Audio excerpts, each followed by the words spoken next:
Welcome back. Michigan marijuana grower and distributor Skymint is now under receivership as it experiences some serious financial difficulties. According to Crain, Skymint is in serious financial trouble. Revenues down last year $153 million, and a lawsuit filed last week claims the company owes its investors more than $127 million.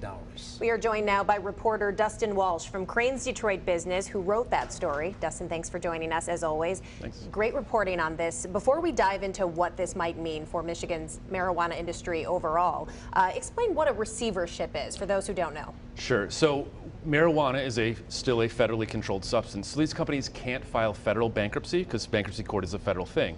So the governor in 2020 allowed these companies to basically get into receivership. So if a bank or whoever lent them money or someone that they owe money to goes to a court, files a lawsuit, says we want someone in charge that isn't the current operator of the business. And so the court appoints a trustee or a receiver that comes in and basically operates the business and figures out how to pay these people back. So Skymint is one of the biggest cannabis companies in the state. Is this because they're having an issue, or is it really an industry issue within the state? So it's both. There are some indications that it was poorly managed, and there are also indications that the money that's going into it isn't keeping up with the amount of marijuana. So we have an oversupply of marijuana that has declined the prices. When marijuana was first legal, an ounce of marijuana flower was over $500 an ounce. Now it's down below $80 an ounce. So your margins are just evaporated if you're trying to sell weed in that market. So it sounds like great news for consumers, prices steadily going down significantly. Is it just a terrible time to be in this business? Absolutely. You can see this in almost any new industry, right?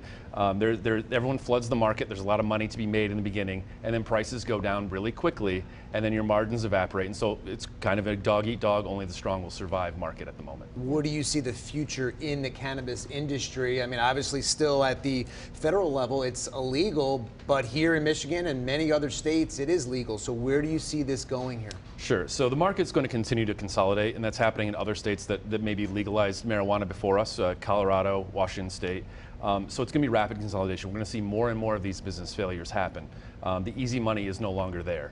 And so it's going to be very difficult to operate in these circumstances. So it's really going to depend on these businesses that know how to operate a business on thin margins and really keep producing and selling marijuana. What does that mean for the customers out there? Should they expect the prices to continue going down, to eventually go up as this consolidation happens? So there's some argument that the prices are going to level out. We haven't seen that yet. They continue to drop every single month. So obviously for consumers, that's a great thing. But it's going to depend on the supply. If these companies keep going out of business and no one sort of gobbles up their market share, then the prices may go up because there's just going to be more limited supply of marijuana being grown. Yeah. Specifically Skymint, the story we are talking about, the story you wrote, their immediate future in your eyes? I think their assets are probably going to start to be sold off, but even that's complicated because you remember every one of these licenses is operated at an individual local level. All those local communities have different rules on whether you can transfer a license, who's going to take it. So the receiver's going to have a big long road ahead of them to try to sell off these assets and get rid of these licenses in navigating that sort of regulatory framework at an individual level in all these communities, which is upwards of 40 communities. Does the legalization or potential legalization in other states impact at all what is happening in Michigan's industry? Not really. I mean, if we see it at a federal level, that'll shake up everything. I mean, I think the consolidation would be even more rapid. You would see lots of big players coming in, and it would be really hard to survive at these smaller companies.